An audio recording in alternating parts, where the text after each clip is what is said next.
Good morning mga kapatid! Isang extreme water adventure ang gagawin natin ngayong umaga. Nakikita nyo ba yan? Yung kulay puting tubig na yan na umaagos, na malakas. Ang tawag sa gagawin natin activity ay white water rafting. Medyo exciting, no? Content trivia lang mga kapatid. Bakit tinawag na white water? Usually naman ang tubig, di ba? Plain lang yan. O kaya usually pag nakita mo green, di ba? Blue.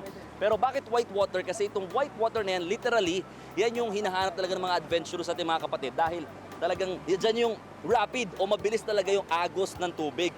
Mamaya susubukan natin yan. Pero eto hindi mo na kailangan lumayo pa papunta sa Cagayan de Oro o kaya sa Davao dahil dito lamang sa Magdalena, Laguna, pwede na rin masubukan yan. At para alamin natin kung paano ba gawin ito o ano ba yung mga dapat tandaan sa pagsubok ng white water rafting, si Sir Rafael Bueno na magtuturo niyan. Sir Raf, paano ba gawin yan? Okay, unang-una yung sir, white water unang-una rafting. sir, yung river rafting po natin is stretch pattern is 7 kilometers. So approximately 2 hours po yung ating activities. So 2 kailangan hours, po, okay. umawak po tayo ng paddle, kailangan po nakasuot din ng, ang lahat ng participant, kailangan po nakasuot po ng safety gear. So kailangan po natin maggamit ng paddle, tapos maggagamit po ng paddle, hawakan po natin sa dulo at dito naman yung kabila sa gitna. Kung kailangan na tayo sabay-sabay, synchronize dapat po tayo.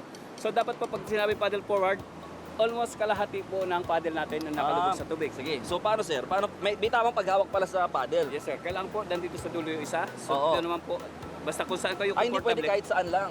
Hindi po pwede sir, kasi pag, Okay. pag dito natin ginamit sir Mon, ang kamay natin, unang-una hindi maganda dito sa picture, pangalawa wala tayo makikreate na pwersa. So kailangan natin dito po tayo sa Panghatak, dulo. okay. So kailangan mag-paddle tayo as a team. Opo. Kailangan synchronize po tayo. Ready? 1, 2, 3, then paddle forward, then paddle backward. Kailangan po paddle Okay. backward. Pag sinabi po ng guide natin na paddle up, steady lang po tayo, paddle up. Okay. So pag May- sinabi, pag inutos na niya ulit na tayo mag-paddle forward, sabay-sabay po ulit tayo magpapaddle. May tamang pwesto ba sir sa pag-upo dyan sa pinaka-raft natin? Meron din sir, kailangan po nasa tabi talaga tayo. Okay. So wag naman tayo matakot na pwede tayo malaglag sa bangka natin kasi yung adventure na to ay not too extreme, so talagang pang family.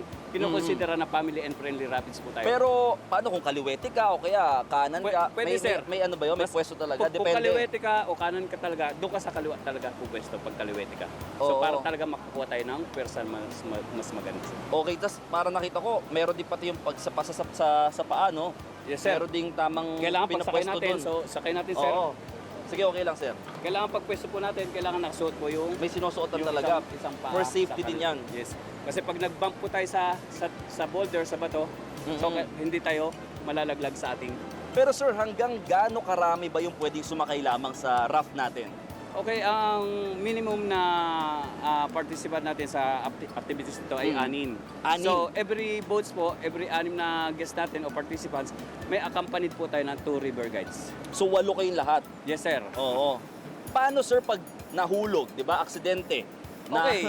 Kung hindi inaasahan. just in case po mag-pull out tayo sa bangka natin, kasi kagaya ng sinasabi ko kanina, adventure po to. Fun and excitement madadama natin to. Kahit malaglag po tayo sa bangka na to, kahit mahulog po tayo sa tubig, so magre-relax lang po tayo. May trabaho po yung ating life vest. Higaan lang po natin yung life Higaan. vest. Itaas po yung paa natin, itaas yung ulo. So magpaanod lang po kayo Para ka sa agos ng tubig. nag-ano, Para ka lang nag-water spa, sir. oo, water spa. Alright, maraming salamat po, Sir Raf. Nako sir, excited na ako. Ready na ako. Ito mo.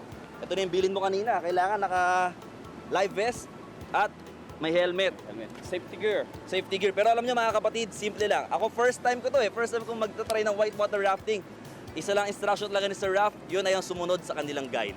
Tama ba? Tama yan, sir. Tara na! Tara na! Okay.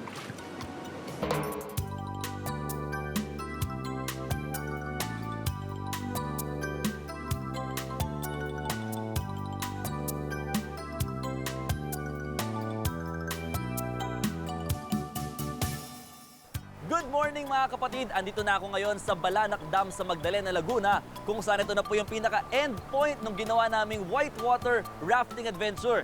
Nasa 7 kilometers yung haba ng trail kung saan sa umpisa, syempre still pa yung water kaya pinapayagan pa yung mga guests, yung mga bisita na mag-paddle. Alam nyo may technique yung pag-paddle para hindi ka masyado mapagod kaagad. Kailangan pala 3/4 lamang ng paddle yung binababa mo doon sa tubig. Then kailangan mo syempre sumunod sa tour guide mo kung kailan ka magpapaddle dahil syempre alam nila yung counting sa kaparatis, mas mabilis yung galaw at andar ninyo.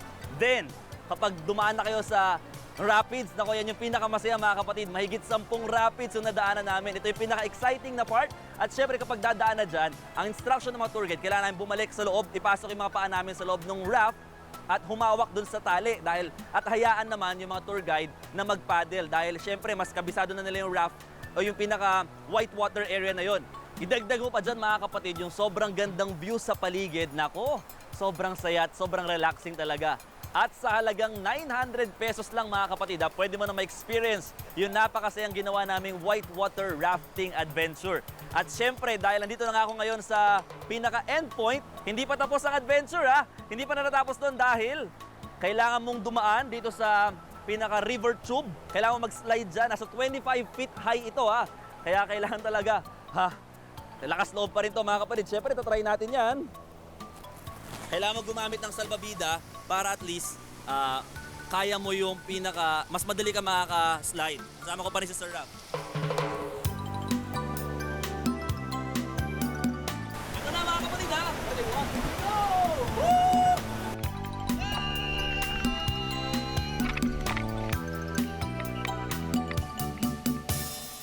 Be sure to come back. Use 5 everywhere. Copyright 2016.